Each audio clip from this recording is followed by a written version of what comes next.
Hello साथियों, नमस्कार। कैसे हैं आप सभी? उम्मीद करता हूँ आप सभी अच्छे ही होंगे।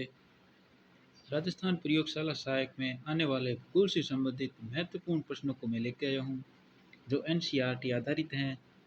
और अब हम बिना समय गंवाए अपने इस प्रश्नों की श्रृंखला को शुरू करते हैं। तो अभी तक आपने हमारे यूट्यूब चैनल को सब्सक्राइब नहीं किया है तो प्लीज़ सब्सक्राइब कर दें और बेल आइकन को भी प्रेस कर दें। चलो हम अपने प्रश्नों की श्रृंखला को शुरू करते हैं। पहला प्रश्न है, आधुनिक मानव भूगोल के जन्मदाता कौन थे? तो इसका सही आंसर होगा रेट जेल। नेक्स्ट क्वेश्चन है, मानव भूगोल चंचल मानव और अस्थायी पृथ्वी के पारस्परिक परिवर्तनशील संबंधों का अध्ययन है, परिभाषा किसने दी? इसका सही आंसर होगा एलन सैम्पेल। नेक्स्ट क्वेश्चन है, नवनियतिवाद के प्रवर्तक कौन हैं? तो इसका सही आंसर होगा ग्रिफिथ टेलर। नेक्स्ट क्वेश्चन है, निम्न में से फ्रांसीसी भूगोलवेत्ता नहीं हैं? तो इसका सही आंसर होगा रीटर। रीटर साथियों ये जर्मन भूगोलवेत्ता हैं। बाकी ये ब्लॉस, ब्रूस, डिमांजिया ये सभी फ्रांसीसी भूगोलवेत्ता हैं। और आपकी जानकारी के लिए साथियों मैं बता दूं कि नवनियतिवाद का जनक किसे कहा जाता है? तो नवनियतिवाद का जनक साथियों ग्रिफिथ टेलर को कहा जाता है। नेक्स्ट क्वेश्चन देखते हैं। नेक्स्ट क्वेश्चन ये रेट जेल वाला देखते हैं, क्योंकि ये तो इतना इम्पोर्टेंट नहीं है। तो रेट जेल की पुस्तक का नाम क्या है? तो साथ ही इसका पुस्तक का नाम है एंथ्रोपोजियोग्राफी। बहुत ही महत्वपूर्ण क्वेश्चन है। नेक्स्ट क्वेश्चन है, संभववाद विचारधारा किसने दी? तो इसका सही आंसर होगा विडाल डी ला ब्लॉस। नेक्स्ट क्वेश्चन देखते हैं साथियों, टुंड्रा प्रदेशों में निवास करने वाली कौन सी जनजाति हैं? तो इसका सही आंसर होगा एस्किमो, जो टुंड्रा प्रदेशों में निवास करती हैं। बाकी साथियों बुशमैन बता दूं, ये कालाहारी मरुस्थल में निवास करने वाली जनजाति है। नेक्स्ट क्वेश्चन देखते हैं, दुर्गम पहाड़ी व पठारी क्षेत्रों में निवास करने वाली जनजाति कौन सी है? तो इसका सही आंसर होगा भील जनजाति, जो दुर्गम पहाड़ी व पठारी प्रदेशों में निवास करती हैं। नेक्स्ट क्वेश्चन देखते हैं, कयाक निम्नलिखित में से क्या है? तो कयाक एक एस्किमो की नाव है। एस्किमो जनजाति है जिसकी नाव को कयाक कहा जाता है। नेक्स्ट क्वेश्चन है, एस्किमो का क्या अर्थ होता है? एस्किमो जनजाति है, इसका अर्थ क्या होता है? तो इसका अर्थ होता है कच्चा मांस खाने वाला आदमी। नेक्स्ट क्वेश्चन है, शुतुरमुर्ग के अंडों के खोल को बर्तन व आभूषण के लिए कौन सी जनजाति प्रयोग करती है? तो इसका सही आंसर होगा बुशमैन, जो इनका इस्तेमाल करती हैं, यानी शुतुरमुर्ग के अंडों के खोल को बर्तन और आभूषण के रूप में इस्तेमाल करती हैं। बुशमैन जनजाति का संबंध कौन सी प्रजाति से है? तो बुशमैन जनजाति का संबंध निग्रिटो जनजाति से है। गोल गधेड़ों प्रथा किस जनजाति में पाई जाती है? तो यह साथियों इसका सही आंसर होगा भील जनजाति में पाई जाती है। कौन सी प्रथा? गोल गधेड़ों प्रथा। नेक्स्ट क्वेश्चन देखते हैं, ये ऑप्शन दिए हुए, इसका क्वेश्चन साथियों ये होगा, क्योंकि क्वेश्चन कट गया है तो इसका क्वेश्चन होगा कुद्दू या कोदू व कुटकी किस जनजाति के मुख्य खाद्यान्न है? यानी एक तो कोदू व एक है कुटकी। कुटकी ये किस जनजाति के खाद्यान्न है? तो इसका सही आंसर होगा गोंड जनजाति के खाद्यान्न है। गोंडों से शासित साम्राज्य नहीं है। तो गोंडों से साम्राज्य नहीं है, राजगढ़ नहीं है। बाकी गोंडों के साम्राज्य है देवगढ़, मांडला, चांदा और खेड़ला। एक राजगढ़ नहीं है, एक खेड़ला है, जो ये गोंडों के द्वारा शासित साम्राज्य थे। नेक्स्ट क्वेश्चन देखते हैं, दीपा और पेंडा कृषि निम्न में से किस जनजाति द्वारा की जाती है? तो इसका सही आंसर होगा गोंड जनजाति। ये गोंड जनजाति की दो कृषि के प्रकार हैं। दीपा कृषि जो एक जमीन कृषि का प्रकार है, और पेंडा कृषि मध्य प्रदेश के बस्तर जिले में तीरों पहाड़ी ढालों पर जो सीढ़ीदार खेतों पर की जाती कृषि है, वह पेंडा कृषि है। नेक्स्ट क्वेश्चन देखते हैं, स्लेज क्या है।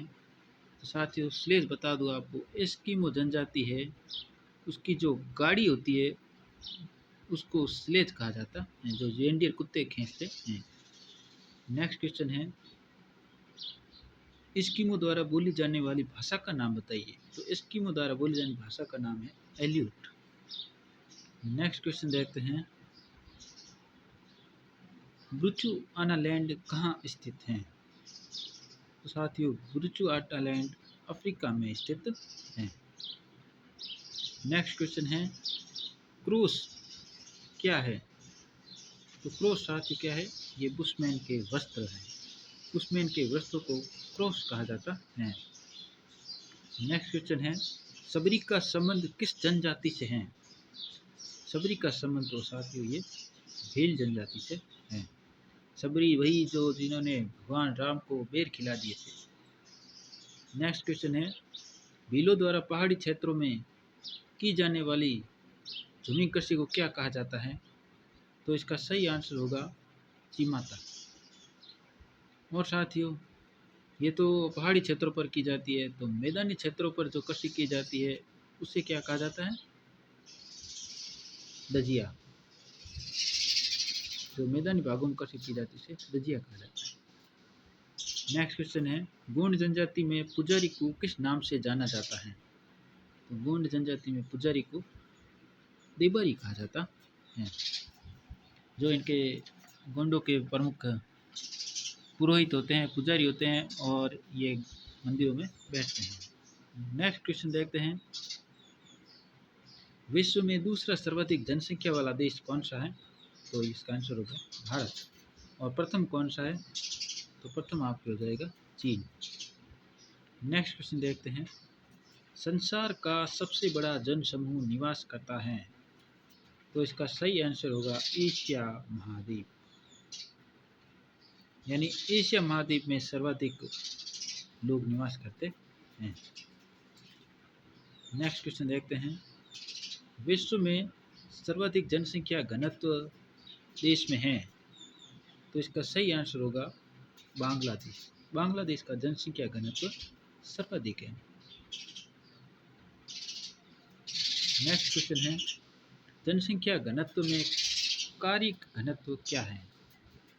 तो इसका सही आंसर होगा जनसंख्या भाग कृषि भूमि क्षेत्र, इसको कहा जाता है कारिक घनत्व। यानी जनसंख्या भाग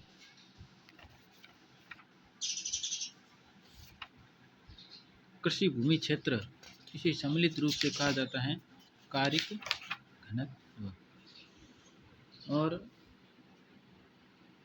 जनसंख्या व कुल क्षेत्रफल, तो इसको कहा जाता है गणितीय घनत्व। क्या कहा जाता है, गणितीय घनत्व। और कृषक जनसंख्या भाग कृषि भूमि क्षेत्र, यानी कृषक जनसंख्या कृषि भूमि क्षेत्र, तो इसको कहा जाता है कृषि घनत्व। क्या कहा जाता है, कृषि घनत्व। और जनसंख्या व संसाधन, जनसंख्या भाग संसाधन, तो इसको कहा जाता है आर्थिक घनत्व। क्या कहा जाता है, आर्थिक घनत्व। नेक्स्ट क्वेश्चन देखते हैं, उत्तरी अमेरिका में जनसंख्या प्रवास किस महाद्वीप से सर्वाधिक हुआ है।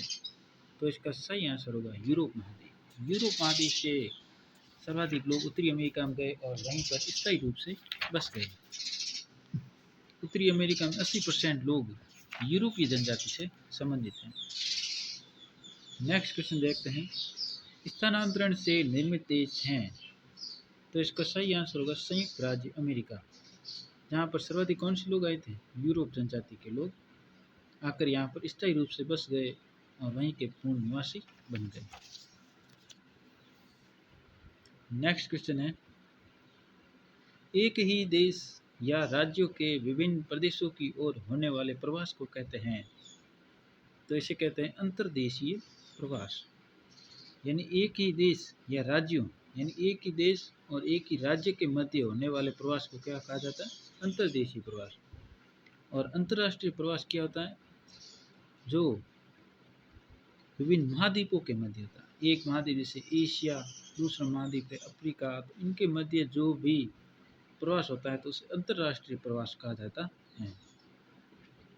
और ये परिभाषा बता दूं आपको कि अप्रवास और उत्प्रवास, इसमें भी साथियों अंतर होता है। तो अप्रवास क्या होता है और अप्रवास क्या होता है, तो ये भी आप एक बार समझ लो तो क्या है कि आपके सहूलियत हो जाएगी। तो अप्रवास का मतलब होता है जहाँ से हम गमन करते हैं, यानी गमन करना, तो वो होता है अप्रवास। और उत्प्रवास यानी आगमन, जहाँ से लोग आते हैं वो उत्प्रवास, जहाँ से लोग जाते हैं वो अप्रवास कहलाता है। नेक्स्ट क्वेश्चन देखते हैं, अंतर क्षेत्रीय प्रवास किसके मध्य होता है, तो इसका सही आंसर होगा उपरोक्त सभी, यानी ग्रामीण से नगर की ओर होता है, नगर से उपनगर की ओर, और नगर से महानगर की ओर। यानी एक ही नगर है, बड़ा नगर, यानी एक ही राज्य है, उसके अंतर्गत नगरों के मध्य जो प्रवास होता है उसे क्या कहा जाता है, अंतर क्षेत्रीय प्रवास कहा जाता है। नेक्स्ट क्वेश्चन देखते हैं, मानव विकास सूचकांक से संबंधित। तो मानव विकास सूचकांक का मूल्य न्यूनतम से अधिकतम किन अंकों के मध्य होता है, तो मानव विकास का न्यूनतम अंक होता है 0 और अधिकतम अंक होता है 1। नेक्स्ट क्वेश्चन देखते हैं, मानव विकास रिपोर्ट यूएनडीपी संयुक्त राष्ट्र विकास कार्यक्रम द्वारा किस वर्ष से प्रकाशित की जा रही है, तो इसका सही आंसर होगा 1990। 1990 से इसको प्रकाशित किया जा रहा है। और बता दूं कि मानव विकास रिपोर्ट सबसे पहले किसने दी थी, तो महबूब उल हक और अमर्त्य सेन, इन दोनों ने इसका निर्माण किया था। मानव विकास की दृष्टि से भारत का कौन सा राज्य सर्वोच्च स्थान रखता है, तो उसका सही आंसर होगा केरल। यानी केरल मानव विकास की दृष्टि से सर्वोच्च स्थान यानी प्रथम स्थान रखता है। तो प्रथम स्थान क्यों रखता है, तो इसका कारण पूछ सकते हैं, तो इसका कारण होगा साक्षरता। केरल में भारत की सर्वाधिक साक्षरता निवास करती है, इसीलिए वहाँ पर मानव विकास भी उच्च है। और बहुत ही महत्वपूर्ण और अंतिम क्वेश्चन है, प्रवसन कितने प्रकार का होता है, तो प्रवसन 2 प्रकार का होता है, उत्प्रवसन और अप्रवसन। अभी मैंने बता दिया था उत्प्रवसन क्या होता है और अप्रवसन क्या होता है। तो अपनी क्वेश्चनों की श्रृंखला यहीं शुरू होती है। तो अगर आपको ये क्वेश्चनों की श्रृंखला अच्छी लगी है तो लाइक ज़रूर करें और बेल आइकन को दबाकर प्रेस कर दें। Thank you, good night.